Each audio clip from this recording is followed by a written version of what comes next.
To everyone else, Lyra seemed calm and collected, always reliable, always composed. But beneath her steady exterior, she lived with a secret, an overwhelming fear of being touched. Even the most innocent gesture, a handshake, a hug, could send her into panic. She became skilled at avoiding contact, always alert, always guarded.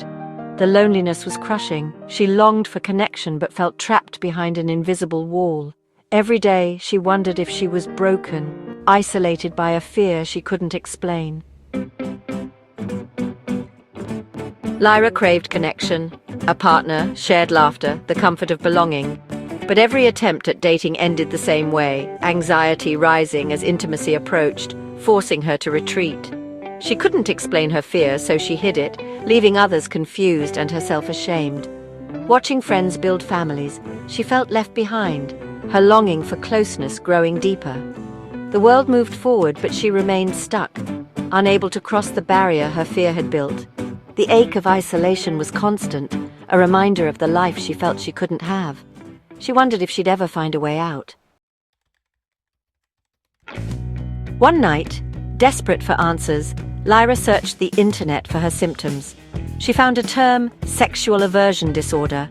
Reading about it, she saw her own story, fear, anxiety, avoidance, described in detail. For the first time, she realized she wasn't alone or broken. Her fear had a name. The shame began to lift, replaced by relief and hope. Understanding her condition didn't fix everything, but it gave her a starting point. Naming her fear was the first step toward reclaiming her life. With new understanding, Lyra sought help. She found a therapist, Dr. Aris, and though terrified, began to share her story. In therapy, she found empathy, not judgment. Dr. Aris encouraged her to join a support group, where she met others who understood her struggle. Sharing her story, she felt less alone.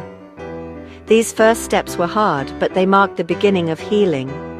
Lyra started to explore her past and her fears, learning that progress would be slow but possible. For the first time, she faced her fear instead of running from it. Therapy and support helped Lyra replace self-blame with self-compassion. She learned her fear was a protective response, not a flaw. With gentle exercises, she began to reconnect with her body and set boundaries. Then she met Elias, whose patience and respect made her feel safe. She shared her struggle with him, expecting rejection, but he simply listened and accepted her. Their relationship grew through trust, conversation, and small acts of care, not physical touch. For the first time, intimacy was defined on her terms. Elias's understanding gave her space to heal. Supported by Elias, her therapist, and her group, Lyra felt empowered. Her fear didn't disappear, but it no longer controlled her. She learned to manage anxiety, communicate her needs, and celebrate small victories, like reaching out to hold Elias's hand.